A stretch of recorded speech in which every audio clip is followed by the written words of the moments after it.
नमस्कार। आज आप सबको मैं सामाजिक गतिशीलता बताने जा रहा हूँ।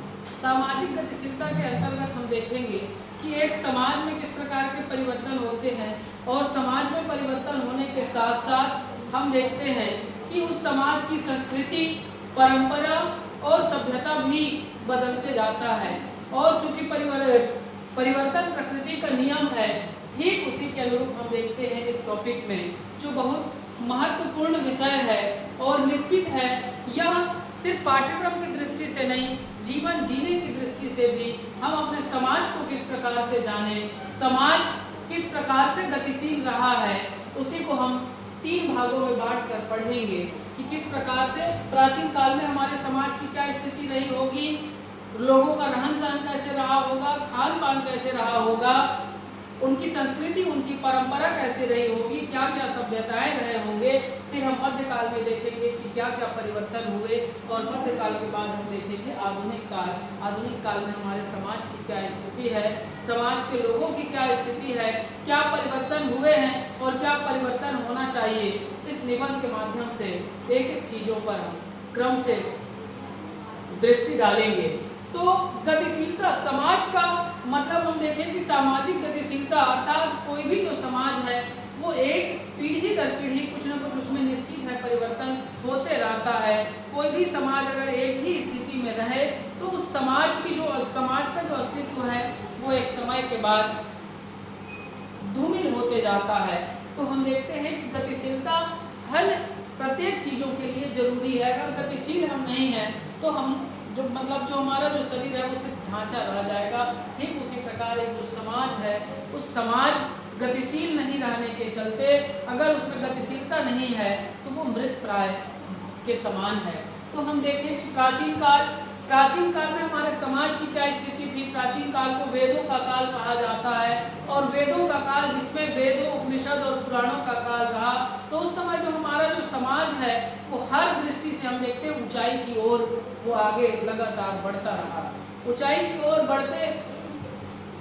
बढ़ने के दौरान हम देखते हैं कि हमारे समाज में जो महिलाओं की स्थिति थी, स्त्री शिक्षा की बात करें तो लगातार उस समय देखें कि महिलाओं को समाज के हर क्षेत्र में, हर दिशा में, चाहे शिक्षा की दिशा हो चाहे और अन्य दिशाओं की हम बात करें, लगातार समान अधिकार उनको प्राप्त थे और वो शास्त्रार्थ किया करती थी। शिक्षा ग्रहण करने का उनको स्वतंत्र अधिकार प्राप्त था और वह कहीं भी स्वतंत्र रूप से आ जा सकते थे। तो नारी सम्मान की बात हम देखते हैं प्राचीन काल में खूब नारियों को सम्मान मिलता था, महिलाओं को स्वतंत्र अधिकार मिले हुए थे और वह कहीं भी आ जा सकती थी। और प्राचीन काल की एक और विशेषता है कि उस समय संयुक्त परिवार का चलन था। कई पीढ़ी के लोग एक ही साथ, एक ही घर में, एक ही छत के नीचे निवास करते थे और सुख दुख को एक साथ मिलकर भोगते थे। फिर हम देखें कि इसी जो प्राचीन काल है उसमें अगर हम देखें तो गुरुकुल पद्धति थी, शिष्य परंपरा, गुरुकुल पद्धति की वहाँ परीक्षा, ज्ञान का अर्जन होता था। और लगातार प्राचीन काल में ही हम देखें कि किस प्रकार से लोग अपने जीवन से संतुष्ट थे।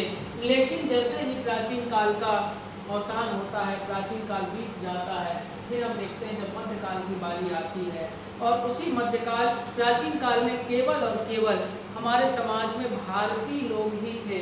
लेकिन हम देखें मध्यकाल में विदेशी आक्रमण होते हैं, मुस्लिम जो शासक है वो आक्रमण करते हैं और अपने साथ साथ जब चाहे वो महमूद गजनवी हो या मोहम्मद गौरी की बात हम करें तो इनके आक्रमण के बाद हम देखते हैं कि भारत में दो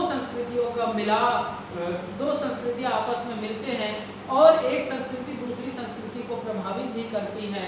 उसी प्रकार जो विदेशी आक्रमण है वो अपने साथ अपनी संस्कृति और अपनी परंपरा भी ले आते हैं। और इसी समय भी हम देखते हैं जो प्राचीन काल में महिलाओं को जो स्वतंत्र अधिकार मिले थे उन महिलाओं को मध्यकाल में चार दीवारी में, घर की चार दीवारी में ही कैद कर लिया जाता है और उसी समय तमाम तरीके की जो बुराई है वो अपनी चरम पर पहुंच जाती है और समाज की जो स्थिति है वो एकदम से चरमरा जाती है। और उसी में हम देखें कि बाल विवाह भी प्रारंभ हो जाता है, विधवा विवाह पर प्रतिबंध लग जाता है।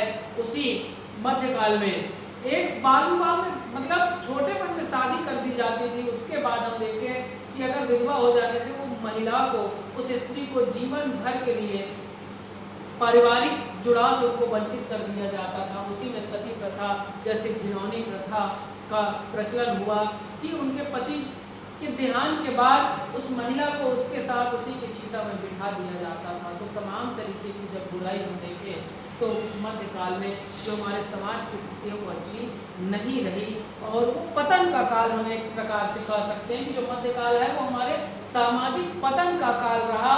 और इस बीच लोगों का अपने धर्म पर से भी विश्वास उठ गया, अपने देवी देवताओं पर से विश्वास उठ जाता है।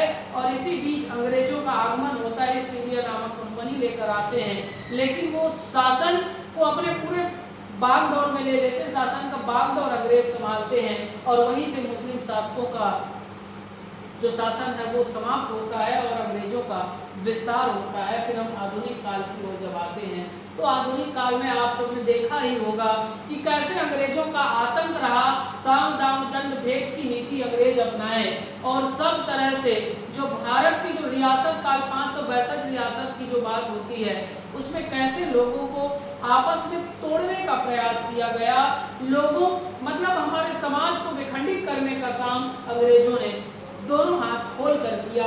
और उसी में हम देखते हैं कि अपना व्यापार चलाने के लिए अंग्रेज शिक्षा का विस्तार भी किए और फिर इसी आधुनिक काल में जब लोग शिक्षित हुए, यूरोप से इनका जुड़ाव हुआ तो इनको पता चला कि अंग्रेज हमारा कैसे शोषण कर रहे हैं। तो शोषण के खिलाफ लोगों ने आवाज उठाई और उसी आवाज उठाने का ही नतीजा अब देखते हैं कि हमारा जो देश है और हमारे देश के नागरिक है वो स्वतंत्र हुए। अब स्वतंत्र होने के बाद लोगों को समान अवसर लोगों को मिला, लोगों को और जो प्राचीन काल में जो स्थिति थी महिलाओं को शिक्षा ग्रहण करने के लिए स्वतंत्र अधिकार मिले थे वो अधिकार आधुनिक युग में भी मिला। और आज हर क्षेत्र में जो महिलाएं हैं वो पुरुषों से कंधा मिलाकर अपना महत्वपूर्ण योगदान दे रही है। और उसी में देखिए हम संस्कारों का कैसे हनन हुआ आधुनिक काल में। जो उस समय विवाह एक संस्कार था, आज विवाह एक सिर्फ नियम बन के रह गया है। इसीलिए आज हम देखते हैं कि अंतरजातीय विवाह और कई प्रकार की बातें हो रही है और उसमें हम देख रहे हैं कि जो परिवार, संयुक्त परिवार की जो प्रथा थी, जो परंपरा थी, वो संयुक्त परिवार की जो परंपरा है उसमें ग्रहण लगते हुए दिखा और एकाकी परिवार आया। और उसी अंतरजातीय विवाह का हम देखें कि जो अंतरजातीय या जो मन इच्छा की जो शादी है उसी के चलते आज हम देखते हैं कि परिवार में बिखराव हुआ और लगातार तलाक की जो संख्या है वो बढ़ती जा रही है। और इस प्रकार से हम देखते हैं कि कैसे हमारे समाज की जो हमारा जो समाज है वो गतिशील रहा और प्राचीन काल, मध्यकाल, आधुनिक काल में हमारे समाज में क्या क्या परिवर्तन हुए। और इसी आधुनिक काल में ही देखें कि एक से एक शिक्षा का विस्तार हुआ, कई संसाधनों का विस्तार हुआ, भौतिक संसाधनों का। और इसी में हम देखते हैं कि कई संस्थानों का निर्माण हुआ, जैसे ब्रह्म समाज का इन्होंने राजा राम मोहन राय जी ने 1828 में स्थापना किया।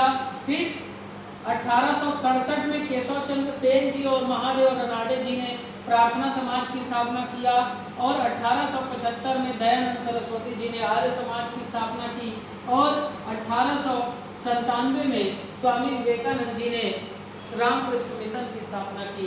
इन सभी संस्थानों का कहीं ना कहीं हम देखते हैं कि एक ही उद्देश्य था, लोगों में जागरूकता की भावना लाना। और तो हम देखते हैं इस प्रकार से सामाजिक गतिशीलता है और किस प्रकार से हर समाज, प्रत्येक समाज में लगातार बदलाव होते रहते हैं। ये इस निबंध का, ये इस लेख का सार है। धन्यवाद।